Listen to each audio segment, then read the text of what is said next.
we need to talk about how Marvel mistreated one of its most important legacies, the Captain America saga. The problem runs deeper than surface-level changes. At its heart, this represents a franchise that abandoned its character's organic development. At the center of it all is Bucky Barnes, the rightful heir to Captain America's shield, sidelined without good reason. In this video, I'm fixing that by exploring a bold what if, where the Winter Soldier takes up the mantle. Let's do this, and maybe Disney will listen. The moment Steve Rogers handed his shield to Sam Wilson in Avengers Endgame, fans were divided. I was okay with it as it could have played out well. You'll see later when I explain. In some ways, it was an emotional passing of the torch. In other ways, it made no sense when Bucky Barnes, Steve's oldest friend, a fellow super soldier, and a man who had spent decades fighting to reclaim his identity, was standing right there, and yet the shield was given to Falcon, who's pretty much been a side character until the next entries. The decision showed a startling disconnect from Marvel's own storytelling. Let's break down where things went wrong, and how they can still be fixed. Passing the shield to Sam was the MCU's first mistake. Narratively, Bucky was the only choice, a fellow super soldier forged in the same fire as Steve, but scared by having the shield's ideals weaponized against him.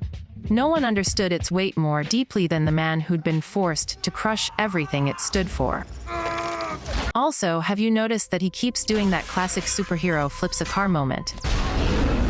Let me know in the comments if you've seen this scene anywhere else. I'm curious. It started in The Dark Knight and just kept going. If we're on this topic, do you remember when Steve Rogers jumps through that window while the camera follows? I saw that first in the third Bourne movie. Since then, our beloved 007, James Bond did it, and you're not going to believe me. Even a Velociraptor from Jurassic World did it, which I am completely fine with, surprisingly.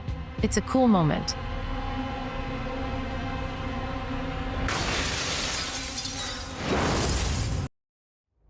Okay, that is enough. And now, back to the main plot. Sam Wilson, while a great character in his own right, was never the true fit for the shield. He's a normal man with no superhuman abilities, and while his moral compass is strong, the shield demands more than just good intentions.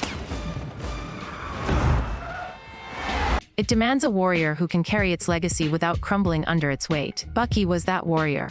Sam was always at his best as Falcon, a hero who didn't need the shield to prove his worth and who functioned as the perfect buddy cop character next to Chris Evans. Marvel's insistence on pushing Sam as the new Captain America felt forced, and the Falcon and the Winter Soldier only highlighted the issue. Wait, how old are you? 106. The show had moments of brilliance, particularly with Wyatt Russell's John Walker, but at no point did it truly feel like the outcome was ever in question. Instead of allowing the new Cap to reach the conclusion that the shield rightfully belonged elsewhere, the story awkwardly tried to justify his claim to it, leaving Steve Rogers' oldest ally in the background once again. This should have been framed as a central conflict, and while it technically was, I never truly felt its depth. With all three main characters aiming for the same goal, a more confident narrative could have led to a stronger, edge-of-your-seat ending. Especially if the follow-up movies are going to be tied in with this storyline. And this is what comes next, dear movie lovers. Time to dig deeper into this theory. The show should have been about Sam's journey to understanding that the shield wasn't his to carry. We need new heroes. Imagine this. Sam spends the series struggling with the shield's legacy, realizing that no matter how hard he tries, he can't live up to Steve's example. John Walker, the government's unstable replacement, becomes a dark mirror of what happens when the wrong person takes the mantle.